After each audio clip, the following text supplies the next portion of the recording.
e mãe não concordam sobre a educação do filho. Um quer uma coisa, o outro quer outra coisa e os dois não conseguem entrar num acordo, os dois não conseguem se decidir, os dois não conseguem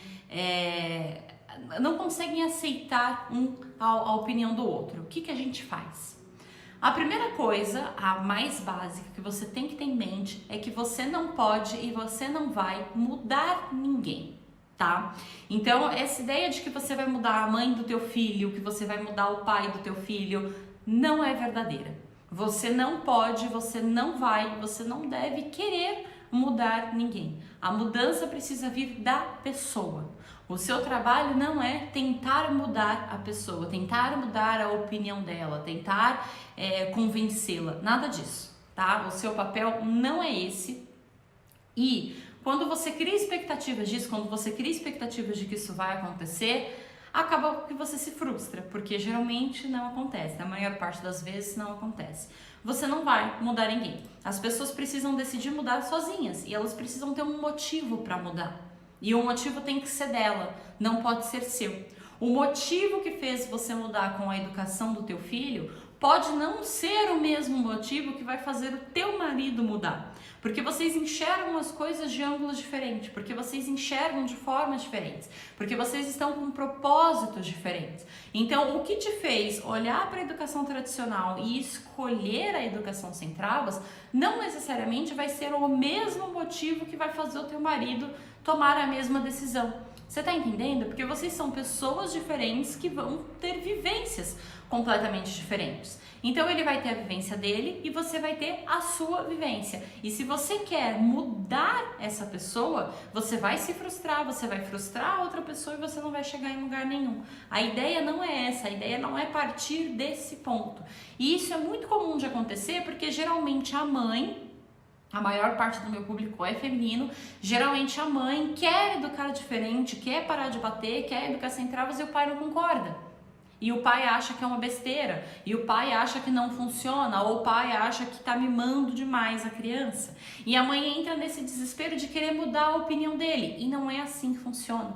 Você não pode querer mudar a opinião da outra pessoa, porque você vai se frustrar. E você vai se frustrar, vai frustrar ele e vai prejudicar o teu filho no meio do processo.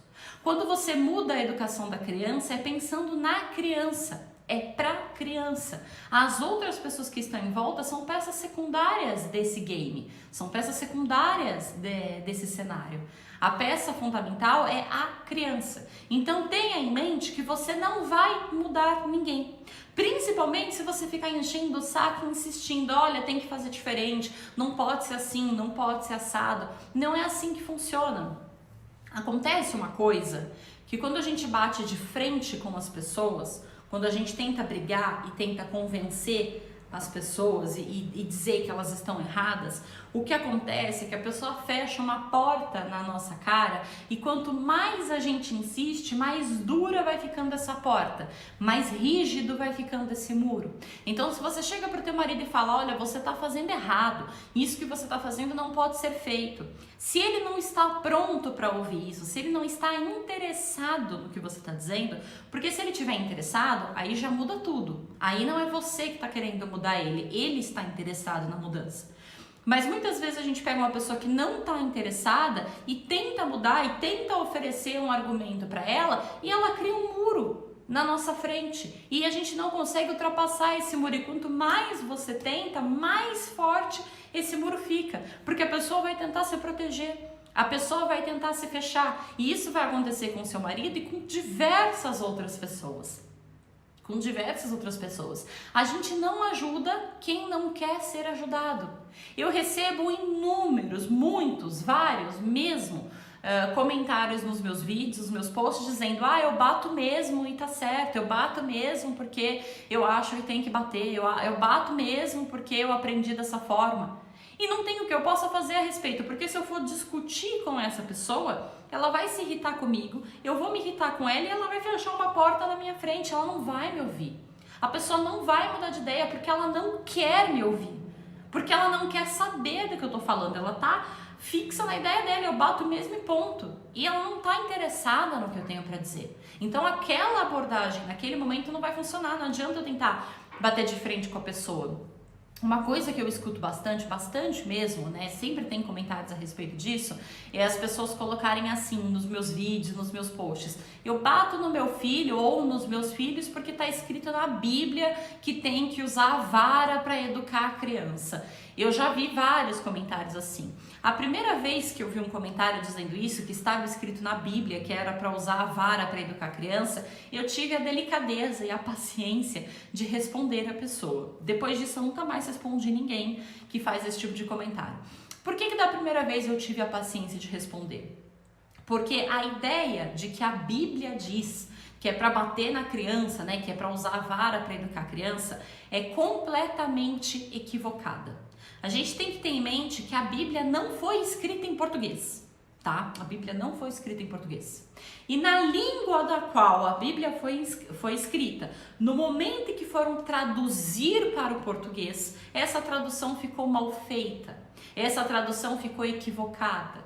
O que a Bíblia quer dizer com usar a vara para educar a criança não significa bater na criança, mas significa dar o direcionamento para ela. O paralelo que a Bíblia faz, usando o exemplo da vara, é o mesmo paralelo que ela faz quando ela fala do cajado do pastor de ovelhas. Quando você tem um pastor e ele cuida ali de um rebanho de ovelhas, geralmente esse pastor ele tem um cajado, ele tem uma vara, ele tem um pedaço de pau, de madeira, em que ele usa para direcionar as ovelhas. Então ele vai apontando o local, às vezes ele bate no chão para que a ovelha ande mais para frente, ele usa aquilo para direcionar as ovelhas. Mas direcionar as ovelhas não significa que ele bata na ovelha. Ele não pega o cajado dele e sai espancando as ovelhas. Ele não bate nas ovelhas. Ele usa para direcionar o caminho. Então, quando a Bíblia quer dizer, olha, use o cajado para direcionar o teu filho, ela está falando de autoridade. Tenha a autoridade de mostrar o caminho. Não tem a ver com bater.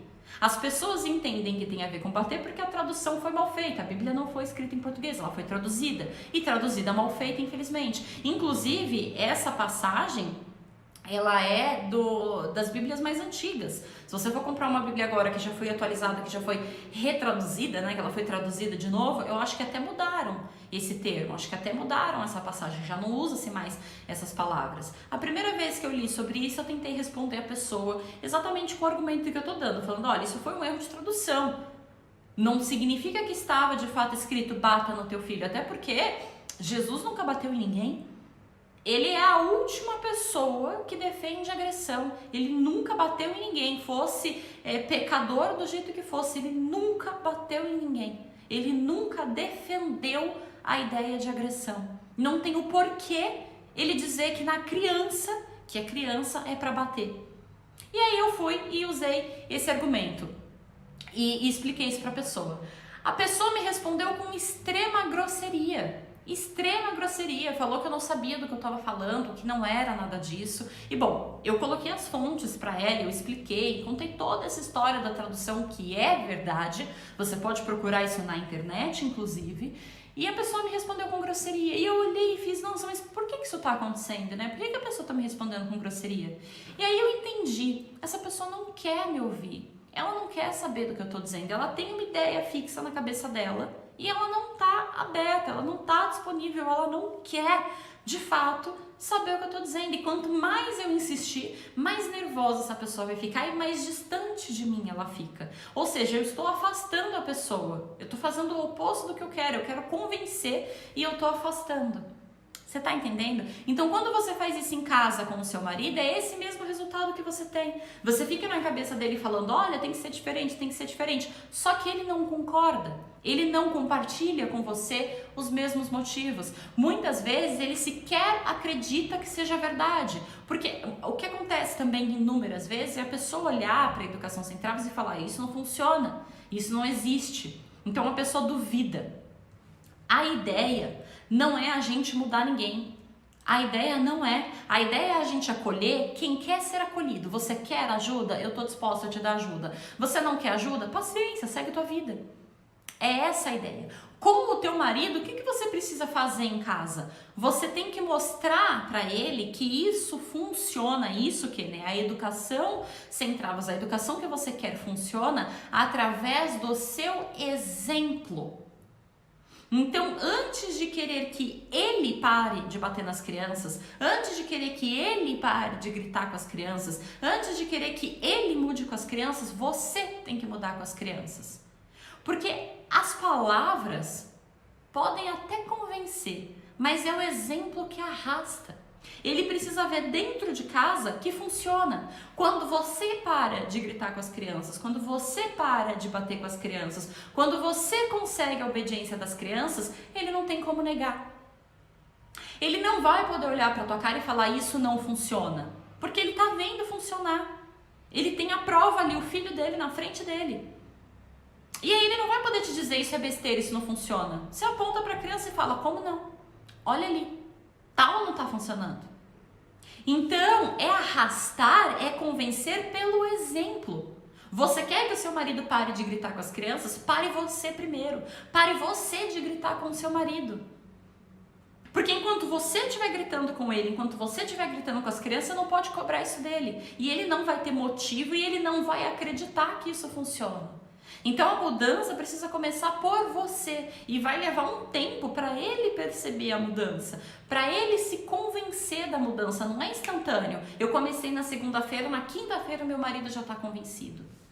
Demora, entende? Demora. Uma coisa que é muito importante você ter em mente é que quando você muda a educação do teu filho, você está mudando pelo teu filho, você está fazendo isso pela criança. E você tem que ser o ponto de apoio que o teu filho precisa. Mesmo que ninguém queira te ajudar nisso, mesmo que o teu marido não te apoie, mesmo que a tua mãe não te apoie, o teu filho precisa. E é complicado sim, é difícil sim, educar é super difícil, educar sozinho é difícil em dobro, mas o teu filho precisa. E se você abre mão de educar do jeito que você acha certo, porque as outras pessoas não concordam, quem perde com isso é a criança. Então, mesmo que o pai não concorde, mesmo que ele nunca concorde, você tem que continuar. Você tem que continuar porque é pelo teu filho. Alguém tem que fazer por ele. Uma pessoa fazendo é muito melhor do que nenhuma. Então, se você olhou para o teu marido e falou, ele não vai se convencer, ele não quer, eu não vou conseguir convencê-lo, não vou conseguir a ajuda dele, faz sozinha. Continua fazendo sozinha. Porque lá na frente você vai se agradecer por isso, você não vai se arrepender. Teu filho vai te agradecer. É pela criança que você está fazendo. E a criança precisa disso. Mesmo que você não tenha apoio. Mesmo que o pai da criança eduque diferente. Não desiste porque o outro não concorda. Não faz isso. Você vai perder, teu filho vai perder e é uma perda irrecuperável. É irrecuperável. Então faz, mesmo que sozinha. Faz. Não desiste porque o outro não concorda. Você tem que ter consciência de que se você vai educar sozinha vai ser mais difícil. Mas o teu filho precisa, e o teu filho só tem você. Se você não fizer, ninguém mais vai fazer. A tia não vai fazer, os avós não vão fazer, a madrinha não vai fazer, a vizinha não vai fazer, ninguém vai fazer. Se não for você, pelo teu filho, ninguém vai fazer. E eu tô falando isso, não no sentido de que é fácil, vai lá e se vira. Não é. É difícil pra caramba, eu tô dizendo que é difícil pra caramba. E é uma situação da qual a gente vive em casa com o Thiago. Eu não sei se você acompanha o podcast, eu tenho um podcast que eu gravo com a minha mãe, os episódios do podcast estão disponíveis no YouTube e no Spotify. Se você nunca ouviu o podcast, vai lá e ouve, porque os episódios são maravilhosos e eu gravo com a minha mãe, ela nunca aparece aqui nas lives, mas ela faz o podcast junto comigo. Por que eu tô falando do podcast? Porque a gente fala muito do meu irmão tem 12 anos, o Thiago. E a minha mãe educa o Thiago de acordo com o método da educação sem travas. Ela aplica o método da educação sem travas o máximo possível com o Thiago. E o pai dele não. O Thiago recebe do pai e da mãe uma educação drasticamente diferente. Então eu não tô dizendo isso pra você falando que é fácil, te prometendo que é fácil. Eu sei que é difícil porque eu vejo isso acontecendo embaixo do meu nariz. Eu vejo o perrengue que a minha mãe passa. E tá lá registrado nos episódios do podcast. O último episódio do podcast que saiu, inclusive, antes dessa live, foi o episódio em que o Thiago fez xixi na cama de propósito. Ele tem 12 anos. ele fez xixi na cama de propósito na casa do pai dele, num sentido de vingança. Inclusive, acho que o episódio chama o xixi da vingança. Porque ele recebe uma educação completamente diferente. A mãe dele não bate, o pai dele bate. A mãe dele não grita, o pai dele grita. A mãe dele oferece amor incondicional, o pai dele não. Tem um episódio antes desse que chama O Thiago Não Tem Mais Pai, né? Do caso do ex-pai. Então, todas as coisas que é aplicada de um lado, é aplicado o oposto. Então, eu sei como é que é. Eu entendo que seja difícil, não tem o que a gente possa fazer. O pai dele não está aberto para mudar de ideia. O menino tem 12 anos, ele não está aberto para mudar de ideia. Se a gente tenta conversar, ele fala, tanto eu quanto minha mãe, que nós somos loucas, que nós somos surtadas, que não é assim que funciona, que a gente está criando um delinquente. Na cabeça dele é assim. Então nós chegamos num ponto que não tem o que fazer, não tem como discutir, a gente respeita.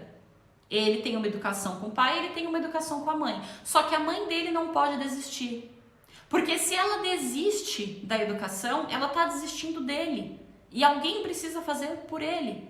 Por mais surtado que o pai dele seja, por mais errado que o pai dele seja, por mais educação tradicional que o pai dele dê, a mãe dele tá lá sendo contraponto. A mãe dele tá lá sendo alívio, sendo ponto de alívio. E ele precisa do ponto de alívio. Porque conforme ele cresce, ele consegue olhar para o pai e para a mãe e consegue fazer escolhas. Porque ele vai crescer, em algum momento da vida dele ele vai ter que fazer escolhas. E aí ele vai poder fazer as escolhas pautadas com o que ele aprendeu com o pai, ou ele vai poder fazer as escolhas pautadas com o que ele aprendeu com a mãe. Ele teve 2 exemplos e ele vai poder escolher. Só que se ela deixa de ser esse exemplo, ele perde. Quem perde é a criança, quem perde é o teu filho. Então não é fácil, mas você precisa fazer, porque o teu filho precisa disso e ninguém vai fazer no teu lugar. Ninguém, eu sempre tenho que te dizer, mas ninguém vai fazer no teu lugar. Se não for você, não vai ser ninguém. Se não for a mãe dele, a mãe do Thiago, né, que é a minha mãe, se não for a minha mãe na vida dele, ninguém vai ser. Nem eu posso substituir, porque eu também não sou a mãe. É assumir um papel que não me cabe. Você está entendendo? Então, por mais difícil que seja, por mais que o pai da criança seja irredutível, você precisa fazer. Se o pai bate, você tem que parar de bater. Ok, o pai bate, você não tem como impedir, você não tem como controlar, mas você vai fazer diferente. E você vai dizer para o teu filho, eu não bato em você, eu respeito e eu amo você. Porque lá na frente o teu filho vai poder escolher. Ele vai olhar para as escolhas que o pai dele fez, que batia, para as escolhas que a mãe fez de não bater, ou o contrário, pode ser que o pai não bata e a mãe bata. E ele vai conseguir enxergar as duas coisas e tomar as escolhas que ele precisa a partir disso. Ele tem os 2 exemplos. Então, mesmo que o pai esteja batendo, você não tem que bater. Porque 2 pessoas batendo na criança é muito pior do que uma só. É para você que o teu filho tem que correr. Se o pai dele não estiver lá, você tem que estar. Se a mãe dele não estiver lá, você, pai, tem que estar. Alguém vai ter que estar. Porque se não tiver ninguém, essa criança cai. Vai faltar estrutura. Um é melhor do que ninguém. É óbvio que num cenário ideal, numa família ideal, pai e mãe são perfeitos e concordam com tudo e educam da melhor maneira possível. Sim, numa família ideal. Só que isso não acontece na casa de todo mundo, isso não acontece na minha casa. Isso não acontece na minha família. Meu irmão não tem esse privilégio de ter pai e mãe que eduquem igual. Pai educa de um jeito, a mãe educa do outro. Mas ele pelo menos tem pra onde correr. Ele pelo menos tem pra onde correr. Porque foi pra mãe dele que ele contou do xixi na cama. Porque ela tem uma relação diferente com ele. Ele não contou pro pai, ele contou pra mãe. E é nisso que você precisa focar. Mesmo que o pai não queira, continua, porque o teu filho precisa. Porque é pra você que ele vai correr. E é pra você que ele vai correr, inclusive quando ele quiser fugir do pai dele. Na situação que teve do meu irmão lá, do ex-pai, porque o pai do meu irmão disse pra ele que não ia ser mais pai dele, como se houvesse essa possibilidade, né? Mas enfim, eles brigaram e o pai dele falou que não era mais pai dele. Ele correu pra minha mãe. Os pais dele são separados, tá? Moram em casas separadas. Mas mesmo dentro da mesma casa, ele vai correr pra quem? Nesse caso, ele tinha pra onde correr. Ele correu pra mãe dele. E foi pegar consolo na mãe dele. E é isso que importa, é isso que tem que ser importante. Você tem que estar lá para consolar. Tá entendendo? Independente do que os outros fazem, é você quem tem que estar lá para consolar. E você precisa buscar uma rede de apoio para você. Vai se juntar com pessoas que concordem com você. Se a tua sogra discorda, se a tua cunhada discorda, se o teu marido discorda, se a tua mãe discorda, se o teu irmão discorda, se o teu vizinho discorda, vai procurar alguém que concorde. A mãe do coleguinha da escola que concorde, alguém na internet que concorde. Hoje em dia a gente tem o benefício da internet. Vai para a internet. Quando eu criei a comunidade, eu tenho uma comunidade, foi com esse intuito, para que as mães, né, para que os pais que educam sem travas consigam se encontrar, né, que um consiga ter contato com o outro, para que seja um ambiente de acolhimento, de olha, tamo junto. Não importa o que a tua sogra falou, eu tô com você. Não importa o que o teu marido falou, eu tô com você. A gente precisa da rede de apoio, porque a gente tem que desabafar, porque a gente tem que tirar dúvida, a gente tem que fazer pergunta, tá certo, tá errado, o que vocês acham? Porque a gente precisa. Então, quando eu criei a comunidade, o intuito era ser essa rede de apoio, porque eu sei que nem todo mundo vai ter a rede de apoio em casa, como a minha mãe não tem, como a minha mãe nunca teve. Nem quando eu era pequena, nem agora com o Thiago. Nunca teve. Então, a comunidade entra nesse ponto. A ideia é que possamos ser uma rede de apoio das outras. Porque é o que dá pra fazer. Infelizmente é o que dá pra fazer. A gente tá fazendo o que dá pra fazer. Às vezes é assim que precisa ser feito.